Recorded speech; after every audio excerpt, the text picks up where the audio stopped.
All right, sitting is the new smoking. This is probably something you guys have heard in passing before, but it's something we want to dive into a little bit deeper here, just to give you some context on what we mean when we say this. So, what's interesting is your tissues are a lot like an obedient dog. So, what we mean by that is when you spend a lot of time in a certain position, your body is actually going to adapt and modify to better kind of conform to that position. And when it comes to human beings, we have what we like to call a movement language. And the unfortunate thing is for most of us, our movement language is refined to three basic movements: sitting, standing, and walking. And the unfortunate thing about it is most of us actually spend the vast majority of our time in the sitting position, which can lead to a lot of downstream health issues. And so, what I want to talk about is something called the MET score. So that's your metabolic equivalent. How you want to think about this is it's kind of a measure of metabolic health in any given moment. And so when we think about something like sitting, a lot of people don't really associate it as a negative health outcome. They kind of look at it as baseline. The reality couldn't be further from the truth. What happens is when we're in a seated position, our body actually slows down its metabolic rate. So much so that if we spend too much time there, we actually start to unwind and reverse a lot of our positive health outcomes. Conversely, when we're in a standing posture, when we're moving around, we go above that 1.5 METs, and then all of a sudden we start to unwind a lot of the negative health outcomes we have. Now, there's this simple but complex topic called independent risk factors. So the idea here is if you're exercising, and let's call it, 3 to 5 days per week, but the remainder of your day is spent at a desk, you're at a high risk of morbidity and mortality. So a high risk of disease and death.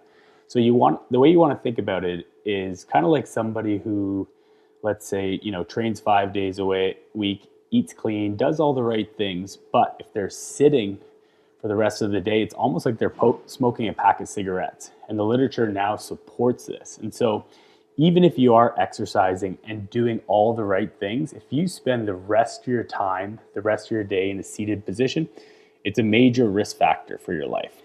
So what is so bad about sitting? There's a few things. So the forward head posture can put a lot of strain on the discs in your neck. We actually have reduced blood flow and circulation. Another thing we want to think about is your joints. So when we conceptualize the joint, we have these capsules and they're lubricated with something called synovial fluid. And what happens is when we're stuck in sedentary position for long periods of time, we start to lose a little bit of that lubrication, and it can actually lead to some early arthritis. Whereas when we're standing, we regularly move around and we naturally continue to lubricate the joints. Another thing that happens is our diaphragm stops functioning. So we have a hard time belly breathing in that seated posture. The glutes turn off, your hamstrings get tight, and your hip flexors get tight, among a bunch of other things. But when we convert to a standing position, all of a sudden we fix our spinal alignment, blood flow improves, we can all of a sudden breathe into the belly much better, which helps down-regulate stress. Our joints are naturally lubricated on a regular basis because we're moving around. Our hip flexors get long, our glutes fire, and our hamstrings lengthen. Now, can standing really be that good for you? And this is where I want to dive into some of the numbers, because this is really what captures a lot of people's attention when it comes to sedentary time. Let's use two examples here. So let's use Bob and Adam. So Bob sits for 8 hours a day at work. Adam just bought a standing desk, at the advice of his wife, and he's going to stand 7 hours a day and he's going to sit during his lunch break. Now what happens to Bob is when he's sitting, he's below that 1.5 METs that we talked about, and he's actually burning at roughly, let's call it 114 calories per hour. But Adam, by standing during the day for 7 hours, is actually burning at 190 calories per hour, which doesn't sound like a huge difference. It's about 76 calories per hour. But what happens is when we start to extrapolate this over time, it's pretty impactful. So how impactful? If we look at an entire day, Adam is going to burn 532 more calories than Bob. Over a week, that's 2,600 calories. Over a month, that's 11,000 calories. And over a year, that's 138,000 extra calories just by using a standing desk versus a seated one. Now, you might be having a hard time conceptualizing what 138,000 calories looks like. Well, we've done the numbers for you. So, a marathon is just under 4,000 calories, which means Adam, who's standing for 7 hours a day, is running about 0.7 marathons per week. Over a month, it's equivalent to running 3 marathons. And over the course of a calendar year, by switching from seated to standing position, that's almost 36 marathons worth of calories.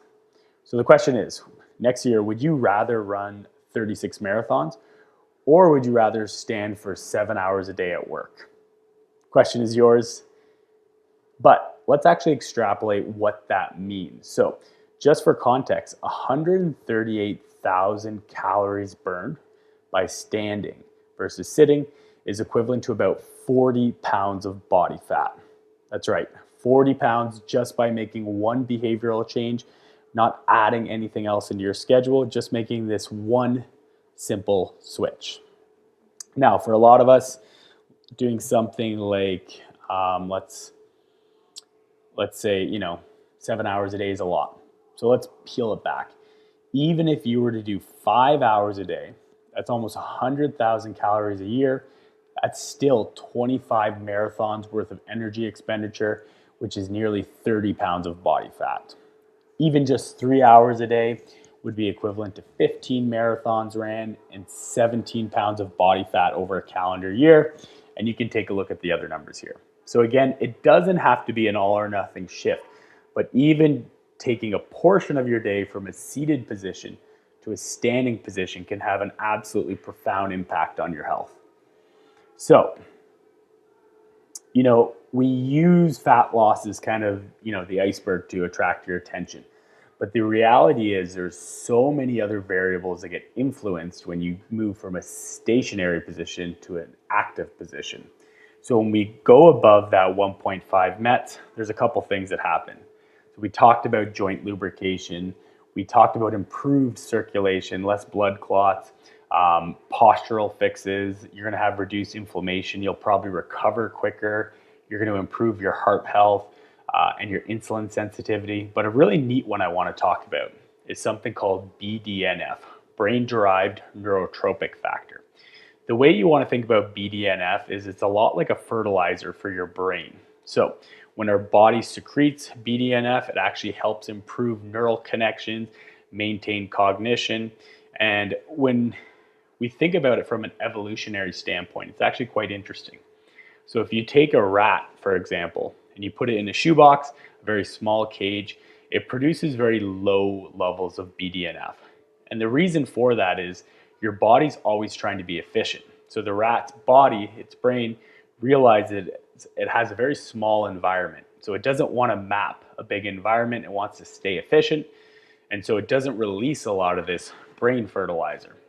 Whereas if you take the same rat, the same environment, but you add a hamster wheel, or I guess in this case a rat wheel, you let it run on that wheel, it's going to produce massive amounts of BDNF, massive amounts of brain fertilizer. Okay, and so that kind of dispels this notion that exercise and movement is for, the knucklehead. In reality, if you just care about cognition, physical health aside, by moving from a seated to a standing posture, you're going to have more energy, more alertness. You're going to find your brain functions a lot better because your body thinks it's moving around, so it's trying to give you enough brain fertilizer, enough BDNF to map your larger environment. So that's why we put so much emphasis on, fat loss as, the piece to rule, reel people in. But there's a ton of other health benefits associated with regular movement. And so that's why we're huge proponents of the standing desk.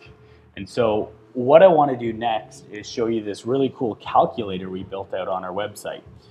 So this is a standing desk calculator. It's pretty straightforward. You take your body weight, you plug it in, how many days per week that you work, and then how many hours per day.